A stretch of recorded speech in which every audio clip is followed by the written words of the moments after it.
அதனால் வந்து முழுக்க முழுக்க இங்கே வந்து மீடியாக்கள் தங்கள் பக்கம் இழுத்துக்கிட்டாங்க. இல்லைன்னா நாம் தமிழர் கட்சி வந்து அவ்வளோ பெரிய பிரம்மாண்டமான ஒரு மாநாட்டில் கிட்டத்தட்ட ஒரு 4 லட்சம் பேருக்கு மேலே வந்து அந்த மாநாட்டுக்கு வந்த வந்து பார்த்தா முற்றிலுமாக இருட்டடிப்பு செஞ்சாங்கல்ல. அப்போ நம்ம என்ன செய்யறதுன்னா நாம் வந்து ஒரு அணி அமைக்கணும். அந்த அணி நாமன்றது நான் நாம் தமிழர் கட்சி தலைவர் சீமான் தலைமையில் ஒரு அணி அமைக்கிறேன். அந்த இலக்கை நோக்கி நகரணும். இப்போவும் கூட ஒன்றும் இதுவாகிருக்கு. இன்றைக்கி வந்து சரிபாதி தான் வந்து பறிக்கப்பட்டிருக்கு. முற்றிலுமாக வந்து பார்த்தீங்கன்னா 0 கண்டிஷனாக ஒன்றும் இங்கே வரல அப்படி தான் சொன்னாங்க. அவ்வளோதான் வந்து சீமான் கட்சி வாஷ் அவுட்டெல்லாம் பேசினாங்க. இங்கே வாஷ் அவுட்லாம் எதுவுமே ஆகவே இல்லை. சரிங்களா? அதனால் இனி வரும் காலங்களில் வந்து பார்த்தீங்கன்னா சீமான் தலைமையில் அணி அமைக்கணும். ஏற்கனவே தமிழ் தேசியம் போலி தமிழ் தேசியம்னு வந்து இங்கே 2 இருக்குது. சரிங்களா? இங்கே தமிழ் தேசியத்தை வந்து பார்த்தீங்கன்னா வந்து இங்கே வந்து நாம் தமிழை வலிமை அணிக்கிறாங்க. போலி தமிழ் தேசியம் பேசுகிறவங்களாம் என்ன செய்கிறான், இன்றைக்கி வந்து இரும் நாட்டின் பேசுகிறவங்க வந்து என்ன செய்கிறான், இன்றைக்கி வந்து விஜய் ஆதரிச்சு பேசுகிறான். நம்ம பார்க்குறோம். ஸோ சந்தர்ப்பவாத தமிழ் தேசியம் பேசக்கூடியனா இருக்கலாம். அப்போ இங்கே உண்மையாக தமிழ் தேசியம் பேசக்கூடிய சீமான் வந்து இனியும் காலம் கடத்துறதுல பொருள் கிடையாது. திராவிட எதிர்ப்புன்ற அந்த ஒற்றை இலக்கை மட்டுமே நம்ம வந்து வச்சு நம்ம பயணிக்காமல் தமிழ் தேசியத்தை வந்து கொஞ்சம் முன்னிறுத்தக்கூடிய பல கட்சிகள் வந்து தன்னோட சேர்த்துக்கணும். நிபந்தனை அடிப்படைகள் கூட வந்து பார்த்தீங்கன்னா கூட்டணிக்கு போகணும். ஒரு கட்டத்தில் வந்து தமிழ்நாட்டு மக்கள் தேடுவாங்க, சீமானை தேடி வாக்களிப்பாங்க. இப்போ மட்டும் சீமான் வந்து சரியான முறையில் வந்து கேட்டால் கல அரசியலை தொடர்ந்து பண்ணாருன்னா சீமானை தேடி வாக்களிக்கிற காலகட்டம் இருக்குது. இந்த தேர்தலில் வெறித்தனமாக வந்து பார்த்தீங்கன்னா நாம் தமிழுக்கு வாக்களிப்பாங்க. கல அரசியல் இப்போ இனிமேல் தான் சரியாக பண்ணணும். பண்ணாங்கன்னா நான் சொல்கிறேன், சீமான் நாம் தமிழ் கட்சியை தேடி தேடி வாக்களிக்கக்கூடிய காலகட்டம் இருக்குது. நீங்கள் அவ்வளோ எளிதாக நடிச்சிடாதீங்க. ஏதோ 4% 5% படிச்சுட்டு போயிட்டாங்க, 4% படிச்சுட்டு போயிட்டாங்க. தேடி வாக்களிப்பாங்க. எங்கேயும் போயிடல. நாம் தமிழ் வாக்கு பத்திரமா இருக்குது. அது இடம் மாறி இருக்குது, அவ்வளோதான். ஒரு கட்டத்தில் போனவன் வந்து பார்த்தீங்கன்னா ஒருத்தன் போனான்னா 3 பேர் தூக்கிட்டு வருவான். அப்படியே தலைகிழ மாறிடும். எனக்கு தெரிஞ்சு இவங்க வந்து அடுத்த 6 மாதத்தில் வந்து பார்த்தீங்கன்னா வந்து மக்கள் திரும்ப ஆரம்பிச்சுவாங்க. ஏன்னா இப்போ மக்களே வந்து இப்போ வந்து இது இயற்கையான வெற்றி கிடையாது. மீண்டும் நான் சொல்கிறேன், இது செயற்கையான வெற்றி. நம்ம வந்து பார்த்திங்கன்னா நம்ம வந்து வாக்களிக்கவே இல்லையே, இவங்க எப்படி வந்து ஆட்சி அதிகாரத்தில் வந்தாங்க அப்படின்ற கேள்வி இப்போ கூட மக்கள் மனதில் வந்து எல்லார் மனத்துலையுமே வந்து பார்த்தீங்கன்னா நான் வாக்களிக்கலைங்க, எப்படிங்க இவங்க வந்து முதல்ல வந்து அவன் வந்து ஏன்னா அவங்களே இன்னும் நம்பலை. ரைட், அவங்களுக்கே நம்பிக்கை இல்லை இன்னும். இது எப்படி நடந்தது இந்த மிராக்கள், பொலிட்டிக்கல் மிராக்கள் அப்படின்னு தான் அவங்க நினைக்கிறாங்க. அப்படி இருக்கு. காரணம் என்னன்னு கேட்டீங்கன்னா,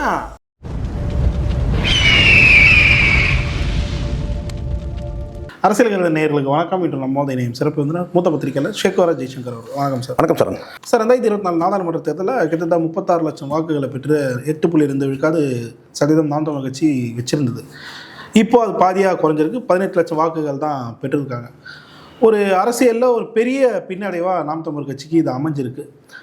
இதை தொடர்ந்து இப்போ அடுத்த தேர்தலை எப்படி அணுகுவாங்க நாம் தமிழர்ன்றது ஒரு கேள்வி இருக்குது. ஏன்னா இத்தனை வருஷமாக பார்த்தீங்கன்னா ஒரு தேர்தலுக்கும் அவங்க விழுக்காது ஏறிட்டே போகுது. இல்லை, எனக்கு இன்னமும் வந்து இனியும் கூட நம்ம வந்து தனித்துன்ற போட்டியில் கடந்து என்னன்னு இணக்கமான கட்சிகளை வந்து சேர்த்துக்கணுன்றது தான்.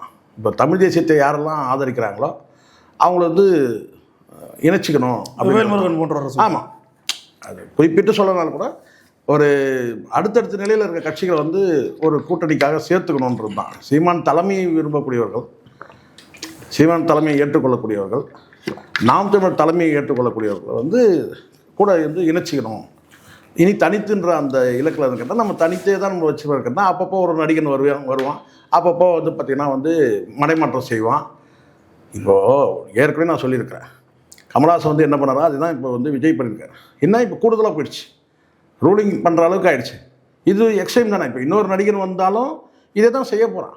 பட் இப்போ வந்ததே வந்து பார்த்திங்கன்னா வந்து ஒரு 3வது அணியே இப்போ 3வதுன்ற மாற்றுன்ற இடத்துல தான் நாம் தமிழர். இப்போ 3வது முக்கோண அரசியல் ஆகிடுச்சு. தமிழ்நாடு அரசியல் இனி முக்கோண அரசியல் தான். அப்போ அந்த முக்கோண அரசியல் வந்து பார்த்திங்கன்னா வந்து மீண்டும் வந்து இரட்டை அரசியலாக இருந்துச்சு, 2 அரசியலாக இருக்குது. இல்லை முக்கோண அரசியல் இல்லாமல் வந்து பார்த்திங்கன்னா வந்து இருதுருவ அரசியல்ன்றது வந்து பார்த்திங்கன்னா மீண்டும் வருது வாய்ப்பு வந்து ரொம்ப ரொம்ப கம்மியாக இருக்கும். அப்படியே ஆனால் நீண்ட காலம் பிடிக்கும். ஒரு கட்சி முற்றிலுமாக அழிஞ்சு மீண்டும் இருதுருவ அரசியல்ன்றது நீண்ட காலம் ஆகும். அப்போது நம்ம அந்த இடத்துல நம்ம அப்போ தான் நம்ம 3வது கட்சியாக வந்து பார்க்கப்படும், 3வது சக்தியாக பார்க்கப்படும். அப்போ அது வரைக்கும் காத்து இருக்கிறது வந்து பார்த்தீங்கன்னா அது வந்து காலம் விரையும். அப்போ நம்ம என்ன செய்யறதுன்னா நாம் வந்து ஒரு அணி அமைக்கணும். அந்த அணி நாமன்றது நான் சொன்ன நாம் தமிழர் கட்சி தலைமையில் சீமான் தலைமையில் ஒரு அணி அமைக்கிற அந்த இலக்கை நோக்கி நகரணும். இப்போவும் கூட ஒன்றும் இதுவாகிருக்கு. இன்றைக்கி வந்து சரிபாதி தான் வந்து பறிக்கப்பட்டிருக்கு. முற்றிலுமாக வந்து பார்த்திங்கன்னா ஜீரோ கண்டிஷன்லாம் ஒன்றும் இங்கே வரல அப்படி தான் சொன்னாங்க. அவ்வளோதான் வந்து சீமான் கட்சி வாஷ் அவுட்டெல்லாம் பேசினாங்க. இங்கே வாஷ் அவுட்லாம் எதுவுமே ஆகவே இல்லை. சரிங்களா? அதனால் இனி வரும் காலங்களில் வந்து பார்த்திங்கன்னா சீமான் தலைமையில் அணி அமைக்கணும், அல்லது குறைஞ்சபட்சம் வந்து ஒரு நிபந்தனை அடிப்படையில் கூட வந்து பார்த்திங்கன்னா வந்து திராவிட கட்சிகளோட கூட சேர்ந்து பயணிக்கிற மாதிரி தான் இருக்கும். இல்லை நம்ம கடைசி வரைக்கும் நம்ம வந்து திராவிட எதிர்ப்புன்றதை வந்து முன்மொழிஞ்சு நம்ம வச்சுருந்தோம்னாக்கா அப்போ மூன்றாவதாக வந்து பல வேடங்களில் இப்போ வந்து இப்போ பார்த்தீங்கன்னா ஏற்கனவே தமிழ் தேசியம் போலி தமிழ் தேசியம்னு வந்து இங்கே 2 இருக்குது. சரிங்களா? இங்கே தமிழ் தேசியத்தை வந்து பார்த்தீங்கன்னா வந்து இங்கே வந்து நாம் தமிழை வலிமையாக நிற்கிறாங்க. போலி தமிழ் தேசியம் பேசுகிறவங்களாம் என்ன செய்கிறான், இன்றைக்கி வந்து இலும் நாட்டின் பேசுகிறவங்க வந்து என்ன செய்கிறான், இன்றைக்கி வந்து விஜய் ஆதரித்து பேசுகிறான் நம்ம பார்க்குறோம். ஸோ சந்தர்ப்பவாத தமிழ் தேசியம் பேசக்கூடியனா இருக்கலாம். அப்போ இங்கே உண்மையாக தமிழ் தேசியம் பேசக்கூடிய சீமான் வந்து இனியும் காலம் கடத்துறதுல பொருள் கிடையாது. திராவிட எதிர்ப்புன்ற அந்த ஒற்றை இலக்கை மட்டுமே நம்ம வந்து வச்சு நம்ம பயணிக்காமல் தமிழ் தேசியத்தை வந்து கொஞ்சம் முன்னிறுத்தக்கூடிய பல கட்சிகளை வந்து தன்னோட சேர்த்துக்கணும். நிபந்தனை அடிப்படையில் கூட வந்து பார்த்தீங்கன்னா கூட்டணிக்கு போகணும். நிபந்தனை கண்டிஷனில் அதுதான் சரியானதாக இருக்கும்னு நான் நினைக்கிறேன். குறிப்பாக சார் இப்போது பொதுவாக பார்க்கலாமே சார், இப்போது உழைப்புக்கேற்ற ஊதியம் அப்படின்ற ஒரு வார்த்தை வந்து தமிழகத்தில் பிரசித்தி பெற்ற ஒன்று. தமிழ்நாட்டில் இந்த தேர்தலை பார்த்தீங்கன்னா அதிகமாக உழைச்சதுன்னு பார்த்தீங்கன்னா நாம் தமிழர் கட்சி. அதற்கு அப்புறம் வந்து எடப்பாடி அவர்கள் 2 முறை தமிழ்நாட்டை சுற்றி வந்தார். இந்த மாதிரி இருக்கும்போது அவங்க எக்ஸ்பெக்ட் பண்ண ரிசல்ட்டை வந்து மக்கள் அவங்களுக்கு தரலன்றப்போ அதை எப்படி எடுத்துக்கிறதுன்ற ஒரு குழப்பமான மனநிலை தான் இருக்குது. இதை எப்படி பார்க்குறீங்க? இல்லை, எனக்கு வந்து இது செயற்கையான வெற்றி சார். இது இயற்கையான வெற்றினா நம்ம அதை பற்றி சொல்லலாம். ஓகே, இது செயற்கையான வெற்றி. அப்போது திட்டமிட்டு சில வந்து ஊடக கட்டமைப்புகள் ஊடகங்கள் வந்து பார்த்திங்கன்னா வந்து ஒரு போலியான வந்து ஒரு பிரச்சாரத்தை வந்து மேற்கொண்டுகிட்டே இருந்தாங்க. நம்ம பார்த்துட்டு தானே இருந்தோம். ஒரு ஸ்டெப்பும் நம்ம வந்து 2000 கட்சி தொடங்கினது வந்து நீங்கள் பார்த்தீங்கன்னா கூட, அல்லது ஒரு வருஷம் கழிச்சு கூட பார்த்தீங்கன்னா இங்கே மீடியாக்கள் வந்து பல முனையில் வந்து மக்களை வந்து பிரெயின் வாஷ் பண்ணக்கூடிய அந்த வேலைகளை செஞ்சுட்டு தான் இருந்தாங்க. இங்கே ஒரு பெரிய தன்னை வந்து பார்த்தீங்கன்னா வந்து எம்ஜிஆருக்கு நிகரான ஆளுமையாக தன்னை காட்டிட்டாங்க. இதே காலகட்டத்தில் வந்த பல படங்கள் வந்து ஃப்ளாப் ஆச்சு. ஃப்ளாப் மீன்ஸ் என்ன, இதே நீங்கள் லியோக்கு பிறகு வந்த கோட் படம் கூட ஃப்ளாப் தான் ஆச்சு. அதுக்கப்புறம் ரீலீஸ் பண்ண படங்கள்லாம் வந்து கேட்டால் ஒரு நாளில் ஒரு ஷோ கூட ஓடவே இல்லை தான்.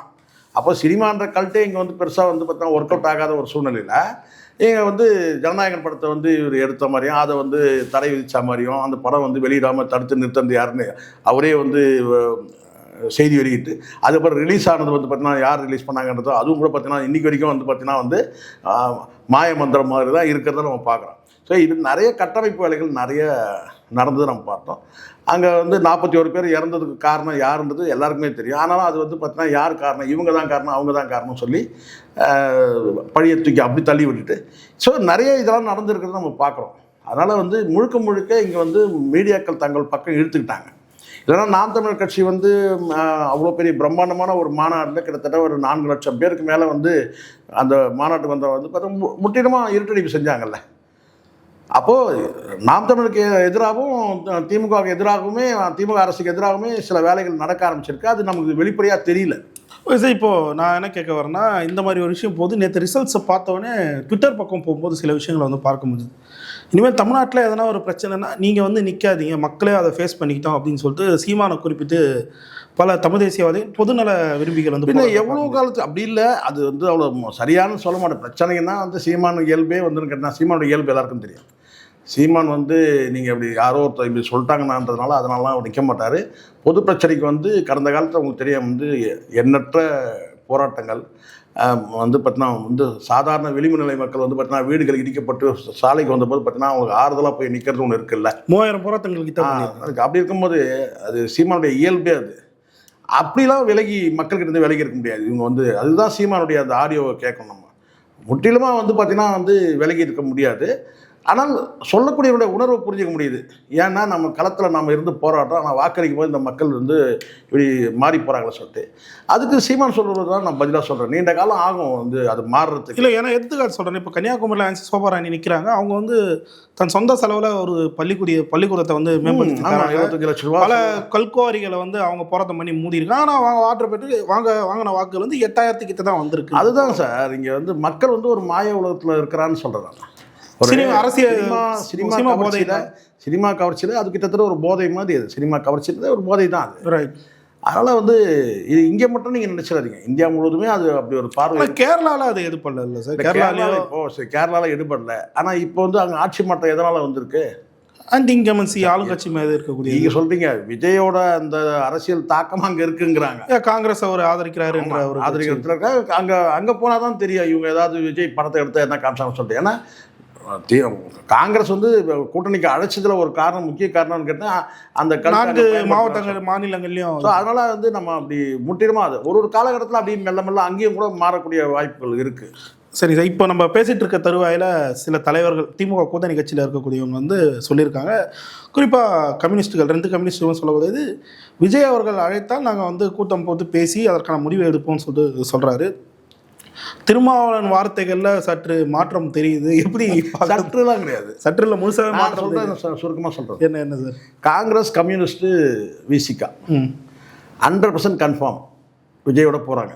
விஜய் எப்போ விசில் அடிப்பாருன்னு பார்த்துக்கிறாங்க. அதே 11 சீட்டு 5 கண்டிப்பாக. 2 கம்யூனிஸ்ட்டுகள், 4 காங்கிரஸ், விசிகா 11 சீட்டு கண்டிப்பாக போகிறாங்க. 100% போகிறாங்க. அது நடக்கும்.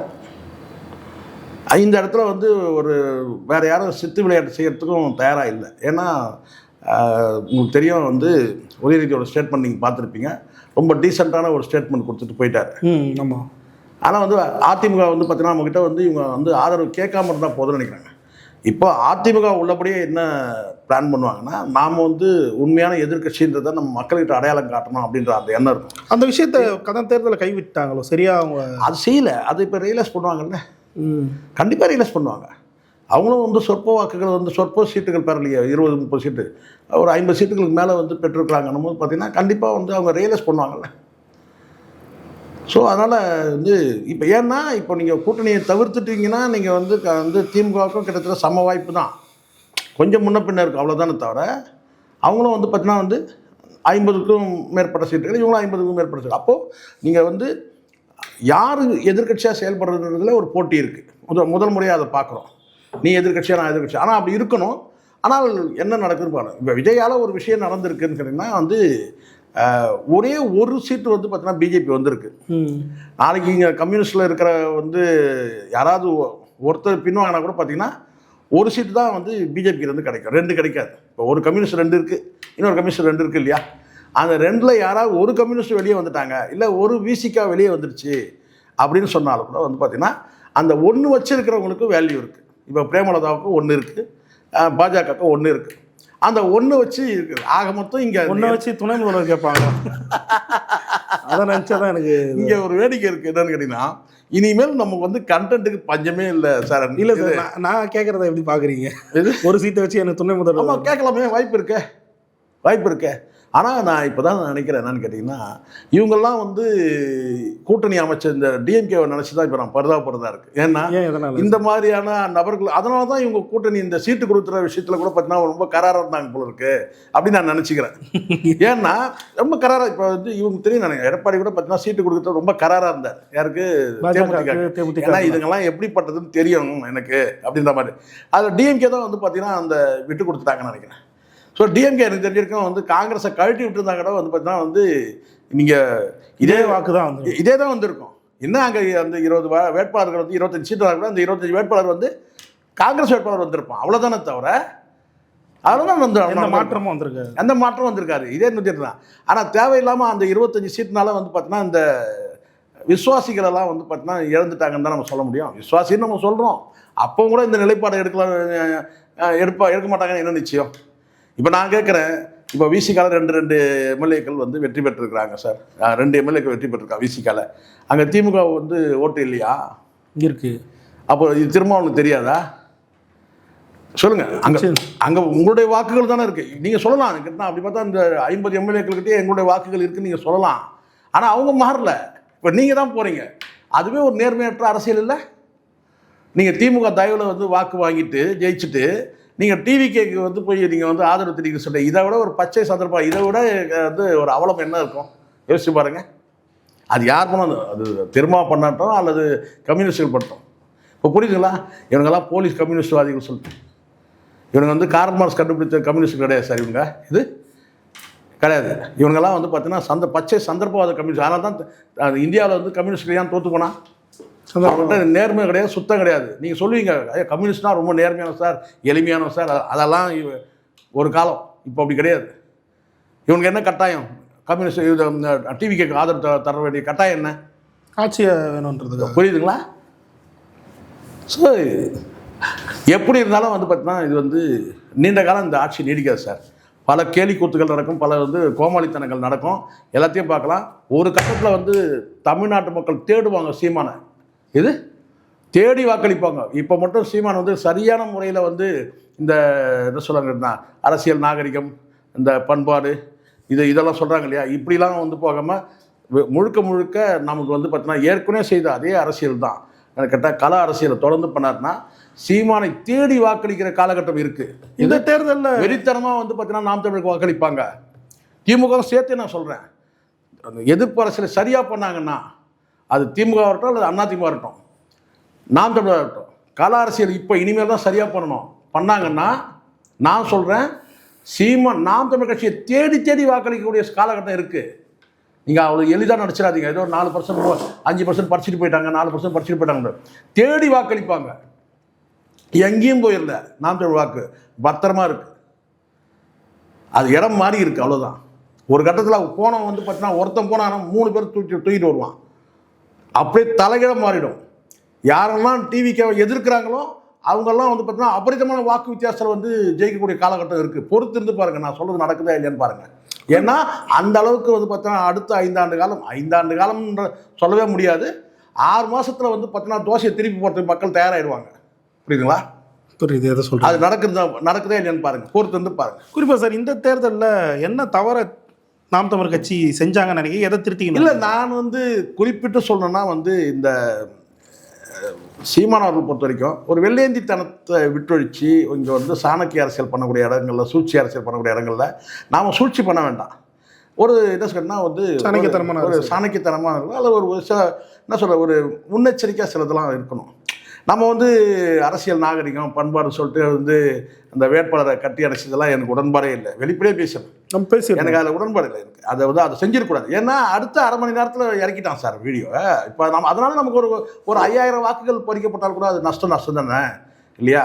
மக்கள் வந்து நம்புகிறாங்கன்னு சொன்னால் அந்த நம்பிக்கைக்கு ஒருபோதும் வந்து பார்த்தீங்கன்னா ஊறு விளைக்கிற அளவுக்கு அது நமக்கு உள்நோக்கம் கிடையாது. இப்போ சீமானவர்கள் வந்து உள்நோக்கம் கிடையாது. ஆனால் நம்ம வந்து அரசியல் பண்பாடு, அரசியல் நாகரிகம் அப்படின்னு சொல்லிட்டு அது எங்கே பண்ணணுமோ அங்கே பண்ணணும். அரசியல் நாகரிகத்தை கூட பண்ணலாம், பின்பற்றணும்னா அது எங்கே பின்பற்றணுமோ அங்கே பண்ணணும் இல்லையா? நல்லா தெரியுது அவன் ரீல்ஸ் பண்ணணும்னு தெரியும். அவன் வரும்போது பார்த்தீங்கன்னா அவனை வந்து கட்டி அணைக்கிறதுன்றது வந்து கேமராவோட பயணிக்கிறவன். அது எனக்கு வந்து உடன்பாடு இல்லை. ஒன்று. ரெண்டாவது வந்து கேட்டால் வந்து ஒரு வதந்திகள் வர அளவுக்கு நம்ம நடந்துக்கூடாது. இப்போ நீங்கள் கடந்த காலத்தில் நான் சொல்கிறேன், முதலமைச்சர் மு க ஸ்டாலின் போய் அந்த சந்திச்சதெல்லாம் வந்து 500 கோடி பணம் வாங்கிட்டான், அது வாங்கிட்டான்னு வருது இல்லை, செய்தி வருது இல்லையா? அதுக்கு எதுக்கு நம்ம இடம் கொடுக்கணும்? அப்படி ஒரு சந்திப்பு தேவை, சந்திப்பு பண்ணணும். எங்கன்னா இப்போ வந்து முதலமைச்சர் இருக்காருன்னா அப்போ சந்திக்கலாம் இல்லையா? அப்போ நம்ம எதிர்ப்பு அரசியல் ஒரு பக்கம் பண்ணிக்கிட்டு இன்னொரு பக்கம் வந்து இங்கே வந்து ஒரு கட்சியினோட கும்பலாக குழுவாக போய் வந்து சந்திக்கிறது, இது தேவையில்லாமல் சர்ச்சைகள் ஆகிட்டு இருக்கு. ஒன்று. ரெண்டாவது வந்து குறிப்பிட்டு வந்து பார்த்தீங்கன்னா ஒரு புதுசாக வந்த கட்சியை மட்டுமே நம்ம எதிர்க்கிறோம், ஏற்கனவே உள்ள கட்சிகளை வந்து அந்த எதிர்ப்பை வந்து நம்ம வந்து கணிசமாக குறைக்கும் போது அதுவும் கூட விமர்சனத்துக்கு உள்ளாகுது. ஸோ இப்படி கொஞ்சம் சாதுரியமான சில அரசியல்களை நம்ம முன்னெடுக்கணும். ஒவ்வொரு விஷயத்துக்கும் ஒரு ரியாக்ஷன் ஒன்று இருக்குது இல்லையா? அதை நம்ம வந்து அடுத்த லெவலில் அடுத்த கட்டத்தில் அதை வந்து எடுத்துக்கணும். ஆனால் எனக்கு தெரிஞ்ச கேட்டால் யாரும் வந்து சீமானை வந்து நம்பக்கூடிய தம்பிகள் யாரும் வந்து விலகி போனதாக தெரியல எனக்கு. ஆனால் எனக்கு சந்தேகம் ஒன்று இருந்தது. என்னென்னு கேட்டால் களத்தில் வந்து தேர்தல் களத்தில் வந்து அங்கே பூத்தில் வந்து பூத் கமிட்டியில் உட்காரலன்னும் போது எனக்கு சந்தேகம் தான். பல இடங்களில் வந்து இல்லை. அதுதான் இந்த தேர்தலில் கூட வந்து எதிரொலிச்சிருக்குன்னு நான் நினைக்கிறேன். அது காலப்போக்கில் சரியாயிடும். நான் சொல்கிறேன் தாவேகா எதிர்ப்பு அரசியல் மூலமாக வந்து நிச்சயமாக வந்து பார்த்தீங்கன்னா எதிர்காலத்தில் வந்து நாம் தமிழர் தேடி வாக்களிக்கக்கூடிய ஒரு சூழல் இருக்குது கண்டிப்பாக. இறுதியாக ஒரே ஒரு கேள்வி தான் சார். அடுத்த 5 ஆண்டுகள் நடக்குமா அப்படின்ற ஒரு கொஸ்டினை வந்து வைக்கிறீங்க. 6 மாதம் கூட கலைய வாய்ப்பு இருக்குன்ற மாதிரி சொல்கிறீங்க. அதுக்கு வாய்ப்பு இருக்கா? கண்டிப்பாக சார், கண்டிப்பாக இருக்குது. ஏன்னா அவர் கொடுத்த வாக்குறுதிகள் எதுவுமே அவர் நிறைவேற்ற முடியாத ஒரு சூழல் இருக்குது. ஒன்று. ரெண்டாவது வந்து பார்த்திங்கன்னா வந்து இருக்கிற அந்த வெற்றி பெற்ற பலரும் கூட வந்து பார்த்திங்கன்னா ஒரு அமைச்சர் ஆகிறதுக்கு தகுதி இருக்கான்றதே கேள்வியாக இருக்குது. ஏன் ஒரு கட்டத்தில் வந்து பார்த்தீங்கன்னா முதலமைச்சர் வந்து விஜயா அப்படின்னு வந்து மக்கள் இன்னும் கூட கேள்வி கேட்டுருக்குறாங்க. நீங்கள் ஒன்றும் போய் வெளியில் போய் கேளுங்க, இது முதலமைச்சர் விஜய் முதலமைச்சரா அப்படின்னு கேட்குறாங்க. அதுக்கு என்ன அர்த்தம்னு எனக்கு தெரியல. ஷாக்கில் இருக்காங்க, ஒரு ஷாக்காக இருக்கிறாங்க. விஜய் முதலமைச்சரா அப்படின்னு சொல்லிட்டு என்னங்க தமிழ்நாடு அரசியல் இப்படி போயிடுச்சுன்றாங்க. அப்படி வந்து பல கேள்வி எல்லாரும் பொதுவாக பரவலாக எல்லாருமே கேட்குறாங்க. கேட்டால் விஜய் முதலமைச்சரா விஜய் முதலமைச்சரா விஜய் முதலமைச்சரான்னு கேட்குறாங்க. அது என்னன்றது தெரில.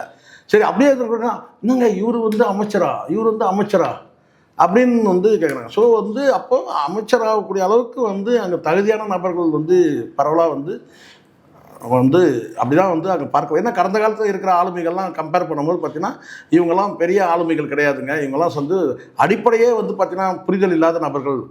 அப்படின்னும் போது பார்த்தீங்கன்னா நிர்வாகத்தை எப்படி நடத்தக்கூடியவர்கள் அப்படின்னு.